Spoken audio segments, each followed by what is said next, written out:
প্রিভিয়েট everyone. তো অনেক দিন ধরে ভাবছি গির্জা দেখতে যাব।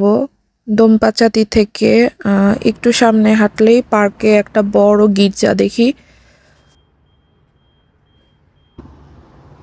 সময় হয়ে ওঠে না, তো যাওয়ার আগে এক কাপ কফি অবশ্যই। এত ঠান্ডা পড়ছিল যে হাতে করে সোয়েটার নিয়ে ঘুরে বেড়াচ্ছিলাম।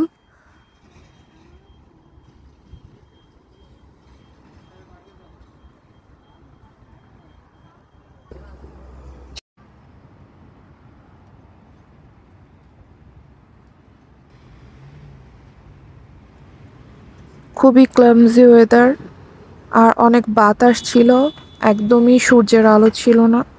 তারপরে এই যে গাঁদা ফুল দেখে মনটা ভালো হয়ে যায়। বাংলাদেশের কোনো ছিটা ফোটা জিনিসও যদি আশেপাশে দেখি যেটা কিনা বাংলাদেশে পাওয়া যায়, আসলে মনটা ভালো হয়ে যায়। তারপরে যে ফাইনালি চার্চে চলে এসেছি। চার্চটা অনেক বড়।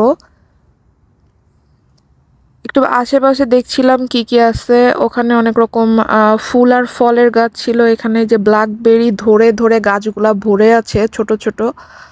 আর তারপর অনেকেই দেখছিলাম চার্চে যাচ্ছে প্রে করার জন্য। যেহেতু এটা একটা ধর্মীয় প্রাইভেসির জায়গায়, জন্য ভিতরে আর যায়নি। তারপর এই যে আমার কফি খেতে খেতে বাসার দিকে রওনা দিব। Thanks for watching. পাকা পাকা।